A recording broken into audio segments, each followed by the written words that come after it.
nandiyan si Ben Tulfo, biglang nalaglag, ano? Ano kayang nangyari? Well, siguro kaugnay po yan doon sa sinasabi natin kanina na kumbaga naging matalino yung mga botante natin ngayon.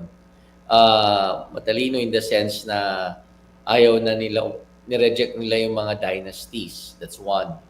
Tapos namili sila ng mga alternative candidates bukod doon sa mga kandidato ng dalawang nagsasalpukan na grupo, no?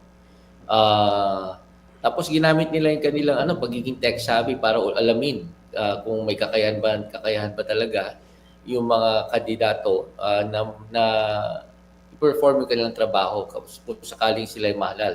Kaya nga Mm. po may mga artista o mga celebrities na pasok sa surveys pero nawala naman sa actual voting results.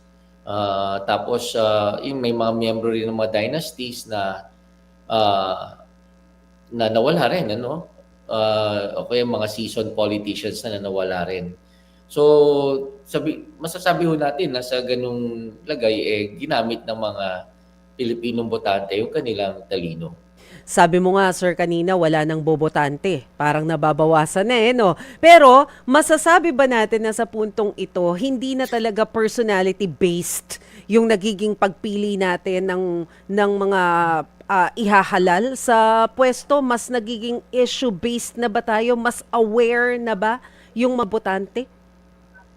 Well, hindi pa naman po totally, no? Hindi Mm. pa talagang nag-mature o naging issue-based yung pagpili. Kasi meron pa rin naman tayong mga botante na pumipili pa rin ayon dun sa nakasanayan na personality-based instead na issue-based.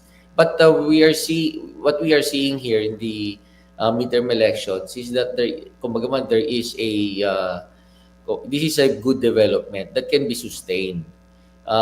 Yung mga tao nag-uumpisa ng tumingin doon sa mga issues, ayaw na nila sa mga, nag-uumpisa na silang umayaw sa mga dynasties at tinitingnan nila kung kwalipikado at competent yung kanilang binoboto.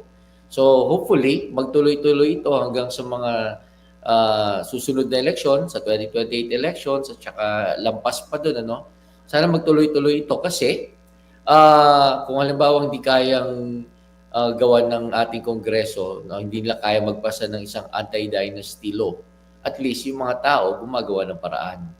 Uh, Mm-mm. Sila na yung pumipili. Nag-uumpisa na silang umayaw sa mga dynasties.